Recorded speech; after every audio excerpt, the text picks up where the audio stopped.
저는 오늘 본문 중심으로 하나님께서 우리 교회에게 주신 이 5대 강령 중에 하나인 네 번째 강령인 서로 사랑이라고 하는 주제로 말씀을 증거하도록 하겠습니다.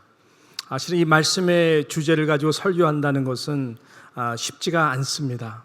이 말씀은 특별히 어떠한 지체를 말하는 것도 아니고 말씀을 증거하는 저에 대한 말씀이기도 하고 가깝게는 우리 아내에 대한 말씀이기도 하고 또 우리 모든 성도님들이 함께 반드시 들어야 되는 그러한 중요한 말씀입니다. 성령께서 오늘 우리 모두에게 귀한 은혜를 주시기를 진심으로 축복합니다.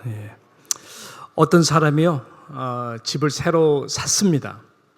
그리고 집을 새로 사면서 그가 평소에 꿈을 꾸었던 당신이 행복하게 할 수 있는 정원을 가꾸는 일을 이제 시작하게 됩니다. 그래서 흙을 붓고 그 다음에 부드럽게 하며 가장 당신이 심고 싶었던 그 꽃들의 씨앗들을 사다가 또 뿌리고 정성스럽게 물을 주면서 그렇게 정원을 키워나갑니다.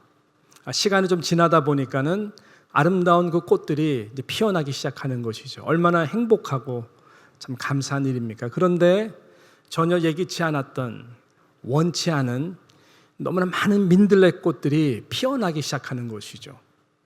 그래서 그 민들레꽃을 좀 뽑아 보려고 노력을 하는데 또 민들레꽃이 또 피어나는 것입니다. 여러분 아시다시피 민들레꽃은 이 바람에 나는 씨가 몇 킬로까지 간다 그러죠. 그래서 이 민들레꽃을 이분이 어떻게 하면은 좀 없앨 수 있을까 굉장히 고민 가운데에 이제 있게 된 것이죠. 그래서 본인이 할 수 있는 걸 다 해봤지만 안 되니까 이 정원 가꾸는 협의회한테 전화를 해서 상담을 하는 것입니다. 어떻게 해야 이 민들레꽃들을 좀 없앨 수 있습니까? 이렇게 문의를 한 것이죠.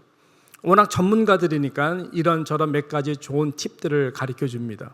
그대로 했더니 어느 한 순간까지는 민들레꽃이 많이 없어진 것입니다. 그러나 또 시간이 지남과 동시에 어느새 꽃들의 씨앗들을 막을 수는 없잖아요. 또 민들레꽃들이 그 정원 가운데 많이 피어난 것입니다. 행복을 위해서 꽃들을 심었는데 너무나 이 민들레꽃들 때문에 행복은 고사하고 자꾸만 짜증이 나는 것이죠. 그래서 그는 다시 그 협의회에 전화를 했는데 그분들이 너무 중요한 말을 해줬어요. 이제 마지막 가장 중요한 그런 한 가지 방법을 당신에게 알려드릴 테니까 잘 좀 알아들었으면 좋겠다. 그것이 무엇입니까? 했더니 그분들이 하는 말이 자 그렇다면 민들레꽃을 그대로 사랑하는 법을 배우십시오. 민들레꽃을 그대로 사랑하는 법을 배우십시오. 사랑하는 뉴욕 장로교 성도 여러분, 이것이요 저와 여러분의 신앙이 행복해질 수 있는 이 마지막 유일한 답인 것입니다. 우리가 행복하기 위해서 신앙생활을 하는 거 아닌가요? 또 행복하기 위해서 우리가 교회 신앙생활 하려고 노력하는 거 아닙니까? 근데 많은 경우에 우리들은 이 민들레꽃과 같은 존재들 때문에 마음이 행복하지가 않아요. 그렇다면 유일한 마지막 답은 이거밖에 없어요. 당신이 생각하는 그 민들레와 같은 그분들을 사랑하는 법을 배우십시오. 이것이 오늘 말씀의 굉장히 중요한 이 주제적 포인트인 것입니다. 뭐냐면 하나님은 그 민들레꽃과 같은 그 분을 당신을 위해서 당신이 또 아무리 기도를 해도 쉽게 거두어 가시거나 뿌리를 뽑지 않는다라고 하는 것입니다. 오히려 하나님은 당신을 위해서 그 민들레꽃과 같은 존재를 계속 주변에 두시고 계시는 것입니다. 왜 그럴까요? 기독교가 말하는 learn to love, 기독교가 말하는 그 사랑을 배우는 법을 하나님은 가르쳐 주기 위해서인 것입니다. 그래서 그 사랑하는 법을 배우도록 하기 위하여 두신다는 생각을 하셔야 됩니다. 그래서 여러분 보게 되면 예수님도 복음서에서 이렇게 말씀을 하지 않았습니까? 자, 한번 봅시다. 복음서 예수님의 말씀인데요. 마태복음 13장 24절부터 보게 되면은 이렇게 말씀을 합니다. 예수께서 그들 앞에 또 비유를 들어 이르시되 천국은 좋은 씨를 제 밭에 뿌린 사람과 같으니. 그죠? 그러면서 어떻게 말씀해요? 사람들이 잘 때에 그 원수가 와서 곡식 가운데 무엇을 뿌렸다 그래요? 가라지를 덧뿌리고 갔더니. 문제죠. 예. 26절에 보니까 싹이 나고, 그죠? 결실할 때에 가라지도 보이거늘 말씀했습니다.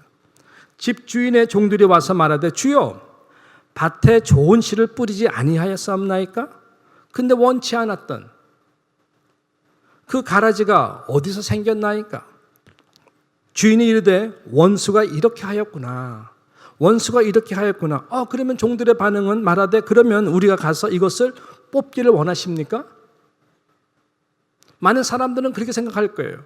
그렇지만 주인이 뭐라고 말씀합니까? 가만두라. 가만두라.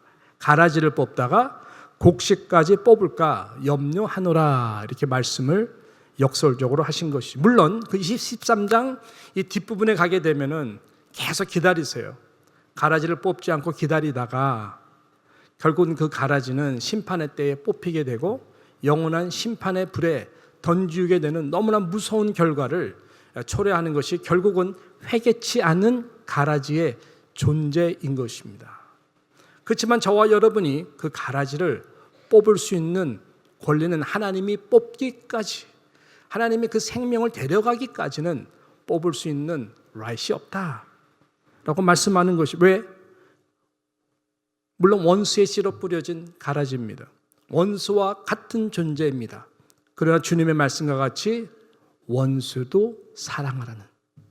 예.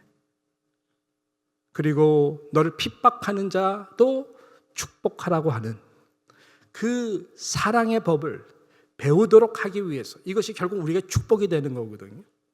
그래서 그것을 가르쳐 주기 위하여 그렇게 하나님이 놔두시는 것이죠. 자, 그렇게 될 때 우리는 자유를 하게 됩니다.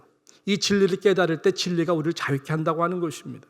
웬만한 자들은 다 사랑하고 섬길 수 있는 영적 근력이 우리 가운데에 생기는 것이죠. 성령의 은혜와 능력으로 그런 자들도 그런 시각에서 나를 사랑의 법을 가르치기 위하여 하나님이 두신 것이구나. 그래서 그 영혼을 불쌍하게 여기는 그 주님의 마음을 갖고 우리의 그릇을 넓혀가도록 하나님께서는 우리에게 오히려 축복의 도가 될 수 있다라고 하는 것이죠. 자, 그런 차원에서 오늘 본문을 우리가 좀 보면서 이 사도 요한이 왜 우리가 서로 사랑해야 되나, 그 사랑해야 되는 그 분명한 이유를 우리들에게 말씀하고 있는 것입니다. 자, 그 이유는 이 대주제죠. 다른 것이 아니라 우리 모두가 하나님의 자녀이기 때문에 그런 것입니다. 하나님의 자녀이기 때문에 서로 사랑해야 한다라고 하는 것입니다. 오늘 요한일서 3장 1절에 보면은 이렇게 말씀이 시작되지 않습니까?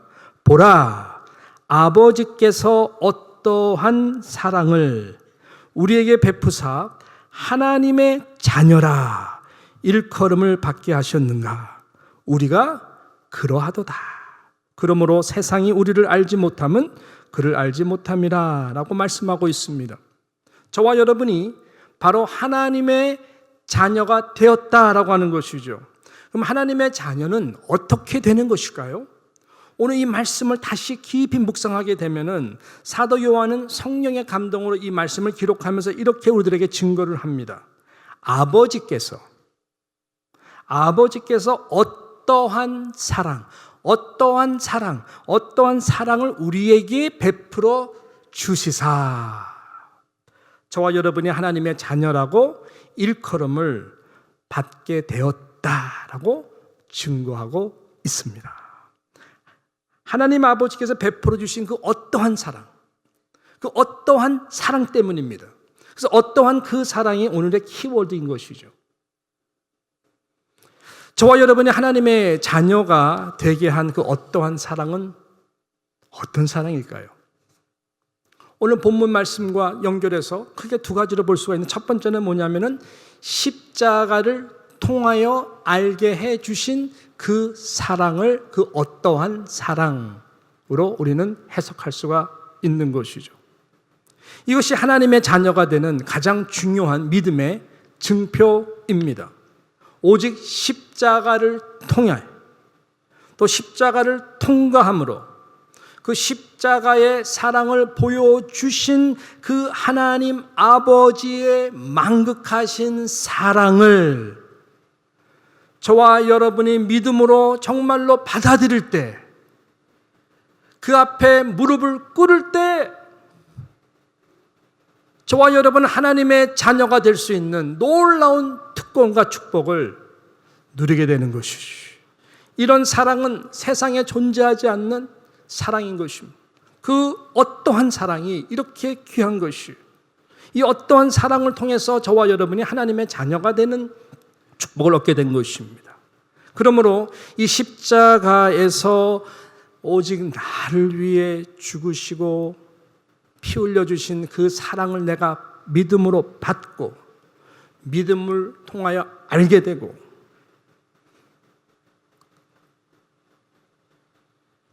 그 사랑에 감사하는 모든 자들에게는 동일한 이 귀한 고백의 간증이 있는데요. 그것을 사도 바울이 로마서 5장 8절에 기록하고 있습니다.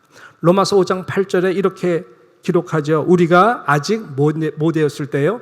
죄인 되었을 때에. 즉 가라지와 같은 존재였을 때, 원수가 심어넣어 원수의 사단의 노예가 되어서 종이 되어서, 결국 우리 모든 생각과 판단은 자의로 하는 것이 하나도 없거든요.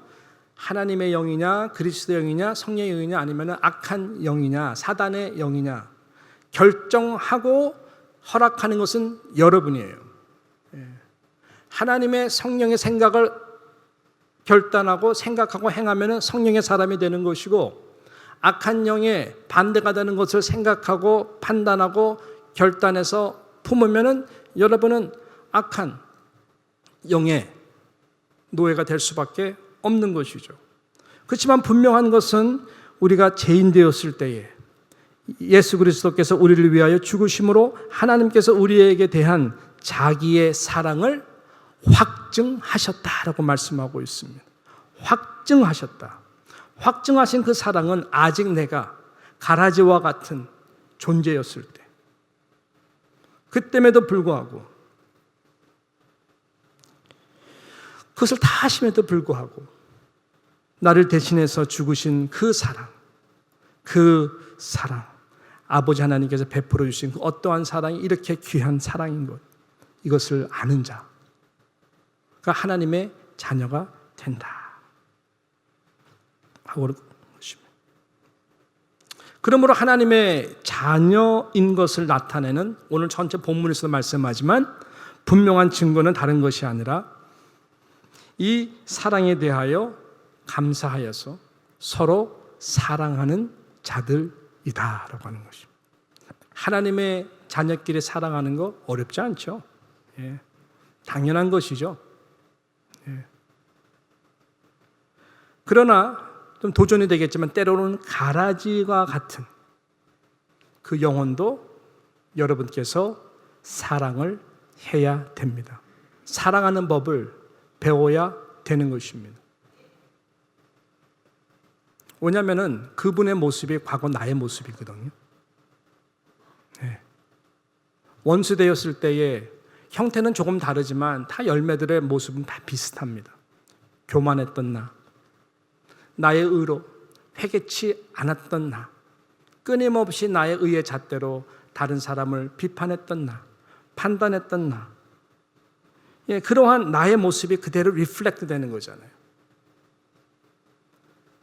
그렇지만 내가 죄인 되었을 때에 나를 그대로 받아주신 하나님의 사랑이 십자가를 통해서 나에게 강권적으로 이 은혜가 임하게 되면은 바뀌죠. 다른 사람을 보는 이 마음과 이것이 바뀐다라고. 불쌍한 마음이 생기는 것이죠.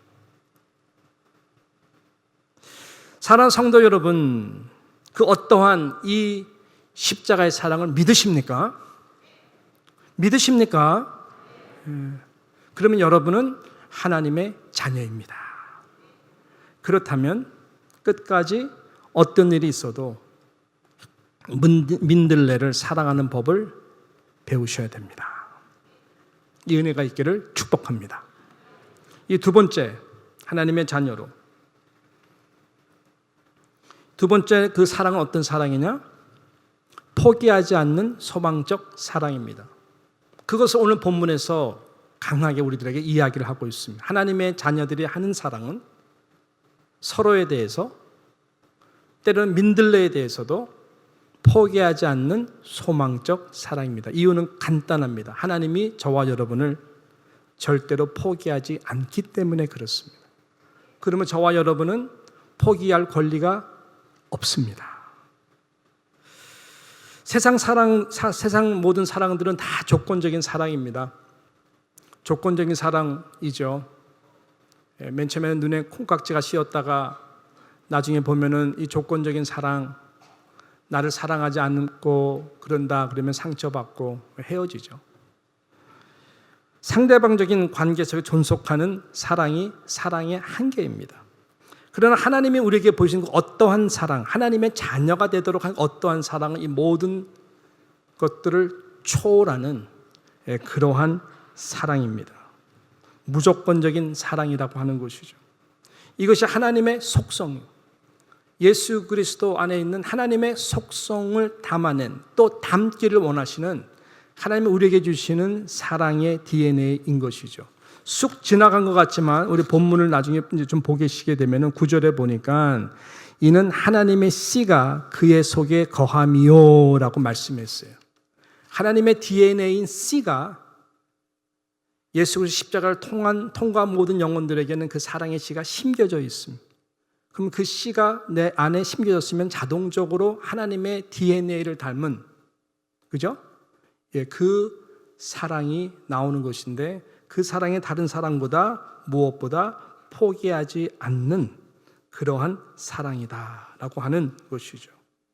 이것이 사랑의 능력이고, 어떤 사랑으로 거듭나고 구원받은 사람들이 가져야 되는 또 사명적 사랑인 것입니다.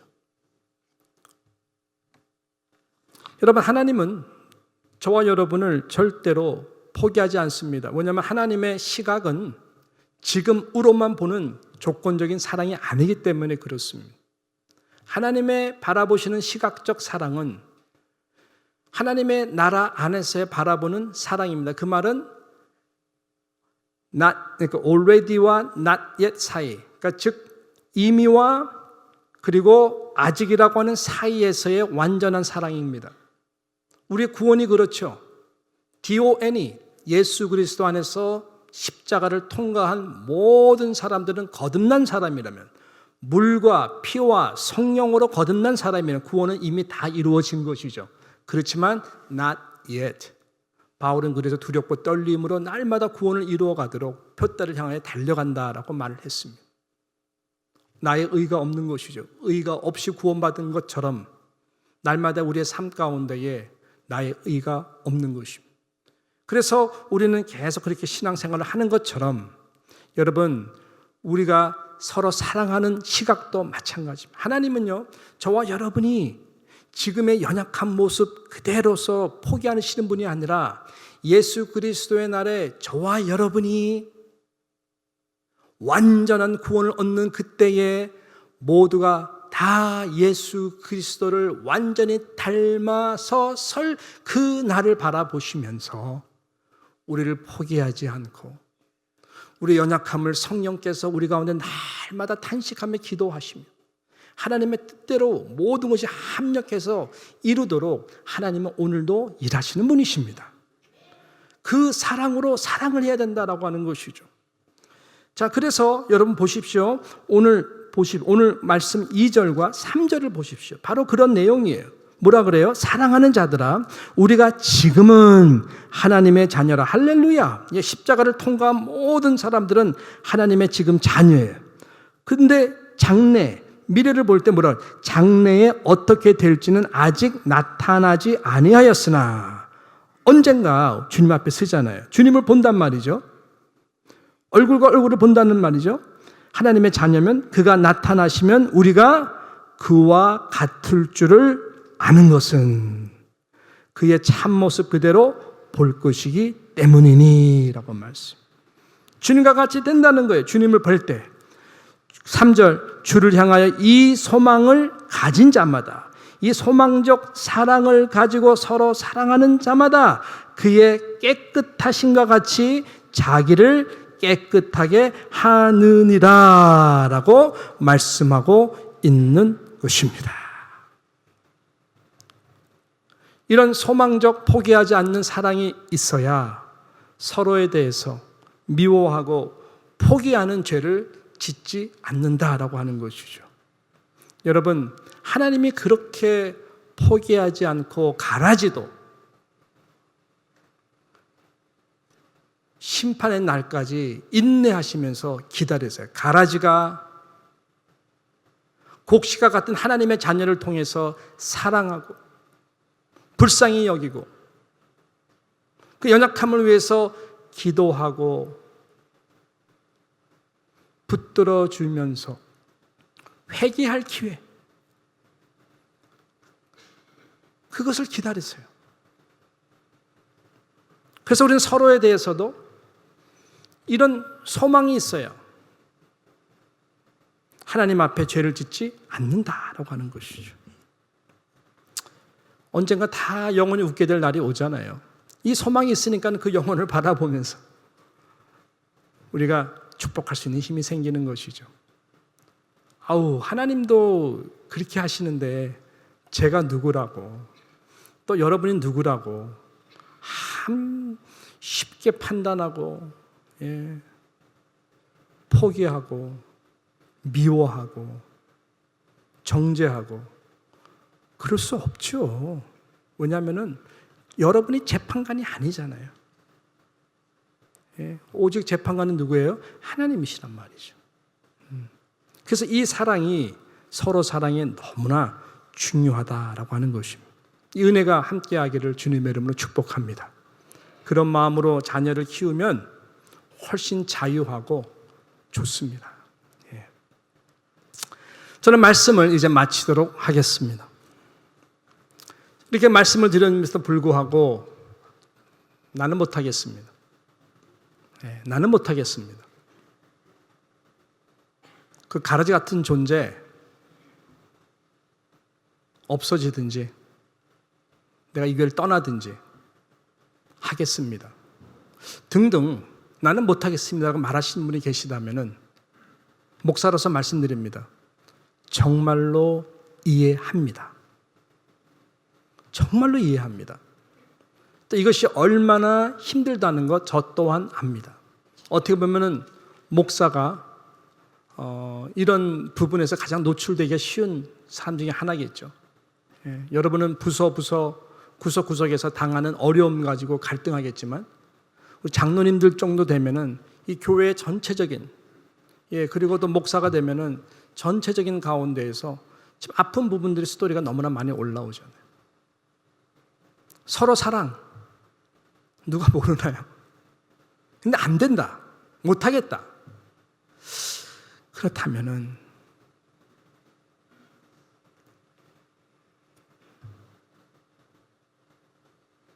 어떡하나요? 왜냐하면 사도 요한의 말씀 때문에 그래요. 사도 요한은 정말 사랑의 사도예요. 한때는 우레의 이 아들과 같이 한 성가라는 분이었거든요. 사도 요한이 요한복음 썼죠. 사도 요한이 요한계시록을 썼죠. 하늘의 영광을 봤어요. 승리하신 예수 그리스도를 보았어요. 그리고 이분이 에베소 교회를 나이 들어서 목회하면서 사랑하라 사랑하라 사랑하라 이 요한 일서를 기록하잖아요. 모든 포커스가 이 사랑이라고 하는 것입니다. 근데 그분의 그 성품이 바뀐 거거든요. 변화가 된 거거든요. 베드로도 마찬가지고. 왜냐하면은 그가 진리를 알았기 때문에 그래요. 진리가 뭐냐 이 이슈에 대해서 자, 이 진리의 결과가 너무나 뜨겁게 사랑하시기 때문에, 그렇지만은 너무나 무서운 말씀이고 진리이기 때문에 그가 10절, 11절, 12절에 이렇게 말씀하고 있는 것입니다. 자, 여러분 괜찮으시다면 저와 함께 오늘 결론의 말씀인데 10절, 11절, 12절 말씀을 여러분 우리 하나님의 말씀 같이 함께 읽겠습니다. 이러므로 하나님의 자녀들과 마귀의 자녀들이 드러나나니 무릇 의를 행하지 아니하는 자나 또는 그 형제를 사랑하지 아니하는 자는 뭐예요? 하나님께 속하지 아니하니라.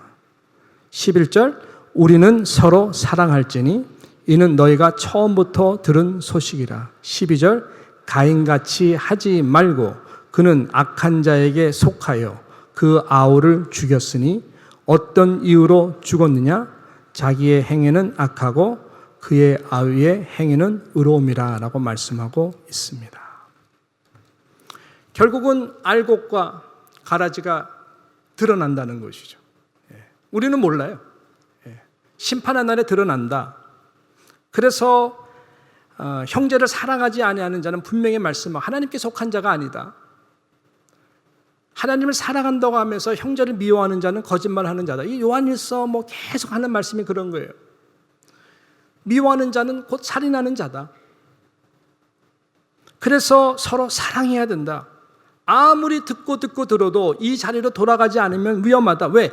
가인과 같이 되기 때문에 그렇다. 가인이 예배의 자리에서 동생 아우를 때려 죽였습니다. 왜 그랬을까요? 동생에게 향한 사랑이 없었어요.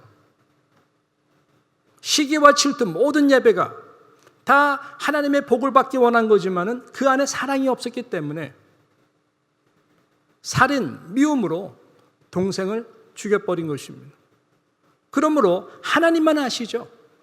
여러분의 마음 상태가 미움의 상태, 시험의 상태, 실족의 상태, It's okay. 그렇지만 It's not okay. Why? 왜 그럴까요? 그대로 가면 위험하기 때문에 그런 거예요.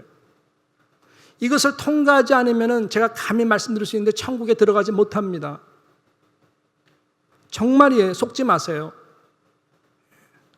천국에 들어갈 수 있는 믿음의 증표는 십자가의 사랑, 용서 외에는 다른 믿음의 증표가 없어요.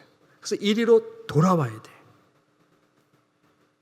그래서 이 오늘의 메시지가 굉장히 중요한 것입니다. 제가 이 말씀을 준비하면서 한 주 동안 기도하는 가운데 아주 우연히 항상 진리의 말씀을 시원시원하게 하시는 박한수 목사님의 그 쇼츠를 어떻게 보게 되었어요. 이 말씀이 이 본문에서 증거하고자 하는 내용과 너무나 비슷하구나. 근데 저는 이렇게 세게 말을 못해요. 근데 이분은 정말로 딱 세게를 해요. 사랑하기 때문에 그런 것이죠. 저도 사랑하기 때문에 이렇게 세게는 말을 못해도 나도 들어야 되고 모두가 들어야 되겠구나 해가지고 쇼츠를 갖고 왔거든요. 너무 충격받지 마시고 사랑해서 전해드리는 말씀으로 여러분 꼭 믿음으로 받으시고요. 이것 때문에 시험 받지 마시고요. 한번 1분짜리도 아닌데 30 정도 되는데 우리 한번 쇼츠 이 박한수 목사님 말씀 듣고 마무리하도록 교회를 다니면서 안 변한다? 교회 와서 싸운다? 교회 와서 성질 부린다? 교회 와서 제멋대로 행동한다? 말이 안 되는 거죠. 왜 그런 일이 일어나요? 성격이 원래 그래서 그래? 아니야. 구제병이도 변하는데? 베드로도 변했는데? 우리의 자식이라고 일컫는 요한도 변했는데? 예수님 믿는 사람을 잡아 죽이던 사울도 변해가지고 바울이 됐는데 못 변할 사람이 누가 있어요? 아니에요. 성질이 그런 거 아니에요. 원래 그런 사람 아니에요. 거듭나지 못해서 그러는 거예요. 가짜라서 그러는 거예요. 천국을 못 가니까 그렇게 된 거예요. 마지막에 심판대 앞에 섰을 때 그런 사람들에게 할 말은 한 가지밖에 없어요. 주님이 말씀하는 거예요. 나 너는 몰라. 모른다는 말이 뭐예요? 주님이 전지전능하시는데 모르는 일이 뭐가 있어? 모르는 사람이 누가 있어? 우리 머리털까지 세받았는데 우리 이름을 모르겠어요? 모른다는 말은 이거예요. 상관없다. 너무나는 상관이 없어. 지식적으로 모른다는 게 아니라 너무나는 상관이 없어. 다시 말해 너는 천국에 올 자격이 없어. 그게 제일 무서운 거예요. 기도하겠습니다.